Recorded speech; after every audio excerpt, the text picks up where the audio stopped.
far, we have seen how to scan single elements using Tosca's PDF scan. However, elements, for example our products table, will change in shape and size from file to file. For example, if we were to order multiple items, additional rows would be added to the table with different text and prices inside. Therefore, scanning an element is not enough. We need to also anchor it to another, a static one, to make sure Tosca can recognize the position of what we need to test in any case. In our case, we notice that regardless of its size, the table is always placed under the product's header. We can use this relation to help Tosca find the table every time. In this video, we will see how to create anchor elements in Tosca's PDF scan and use them to identify other controls such as text, images, or tables. Furthermore, we will see how to rescan a module in order to add more controls to it. The first step is to scan the target. In this case, the text or image we will want to steer later in our test cases. After having scanned the area and renamed the control, we need to scan the object that we will use as the anchor.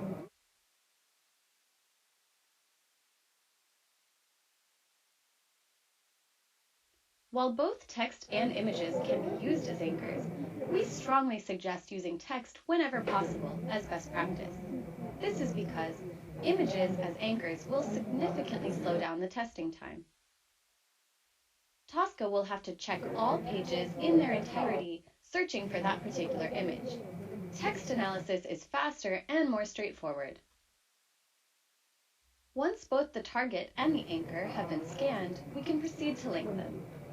Right-click on the anchor and define whether you want to use this as text or an image anchor for the target control.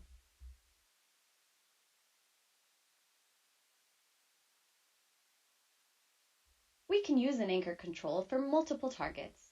To do so, just right-click on the anchor control, select Add Remove Target Controls, and then choose the additional target control you wish to identify. If we were to select the option to use a certain text object as image anchor for another control, the scan would convert the anchor type from text to image. This is, however, not best practice. The opposite would happen if we selected an image and used it as a text anchor for a control. In this case, OCR would come into play and search for text in the image to use. As you can see, anchoring is one of the operations where the proper naming of controls is vital. Let's not forget, it's best practice to rename controls as soon as you scan them. When anchoring, the target controls for an anchor are selected from a list of controls.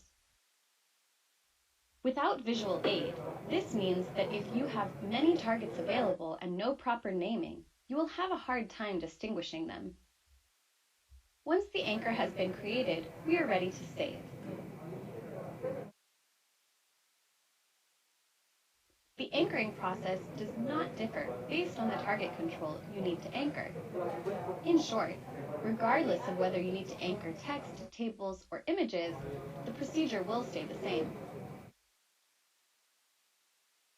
PDF modules, created using the PDF scan, can be rescanned as well. The procedure is very similar to the rescan function you are already familiar with. Right-click on the module you wish to rescan and select Rescan. You will be asked to locate the PDF once more. Once the interface is opened, we will find all the controls created, including the anchors. We can scan new controls or anchors as well as edit or move the existing ones. Additionally, you can redraw an anchor or a control that is linked to an anchor.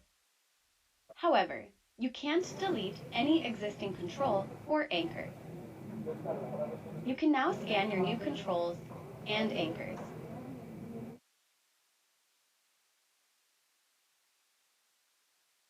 Once you have saved, the changes will be made, and the new elements will be added to the modules.